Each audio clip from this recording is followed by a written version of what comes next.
Hi friends, എല്ലാവർക്കും സുഖല്ലേ? ഞാനിവിടെ നിന്ന് ഉണ്ടാക്കാൻ പോകുന്നത് ഒരു തൈര് കറിയാണ്. അതിലേക്ക് വേണ്ട ഇൻഗ്രീഡിയൻസ് എന്തൊക്കെ നമുക്ക് നോക്കാം. കടുക്, ഉണക്കമുളക്, ഉലുവ, കറിവേപ്പില, ഉള്ളി, ഇഞ്ചി, വെളുത്തുള്ളി, പച്ചമുളക്.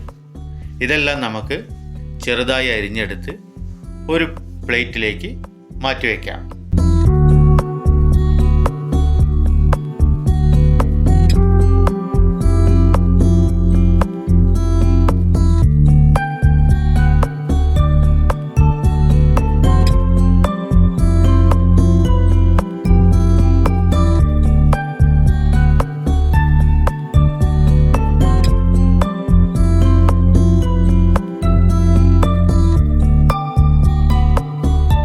ഇനിയൊരു പാത്രത്തിലേക്ക് നമുക്ക് തൈര് മാറ്റി വയ്ക്കാം. ഇവിടെ മൺചട്ടിയിലാണ് തൈര് വരുന്നത്. അടിപൊളി ടേസ്റ്റുള്ള തൈരാണ്. നമുക്കതിലേക്ക് കുറച്ച് വെള്ളം ആഡ് ചെയ്യുക. നല്ലതുപോലെ മിക്സാക്കി വയ്ക്കുക. വളരെ കുറച്ച് വെള്ളം ആഡ് ചെയ്താൽ മതി. ഇപ്പോൾ നമ്മുടെ പാത്രം ചൂടായി വന്നിട്ടുണ്ട്. അതിലേക്ക് നമുക്ക് വെജിറ്റബിൾ ഓയിൽ ഒഴിച്ച് കൊടുക്കാം. അതിനുശേഷം നമുക്കതിലേക്ക് കടുക് ഇട്ട് കൊടുക്കാം. അതിനുശേഷം നമുക്ക് അതിലേക്ക് ഉലുവ ഇട്ട് കൊടുക്കാം. ഇപ്പം എല്ലാം പൊട്ടി വന്നിട്ടുണ്ട്.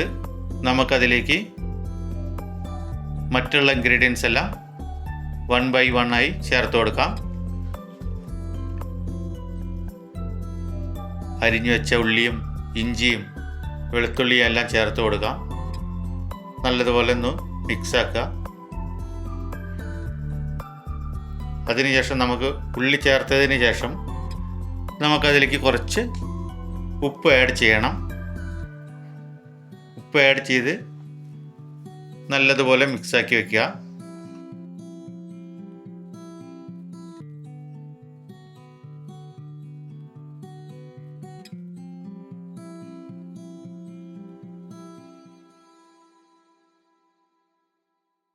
ഇപ്പം എല്ലാം റെഡിയായി വന്നിട്ടുണ്ട്. അതിലേക്ക് നമുക്ക് കുറച്ച് മഞ്ഞൾപ്പൊടി ആഡ് ചെയ്ത് കൊടുക്കാം.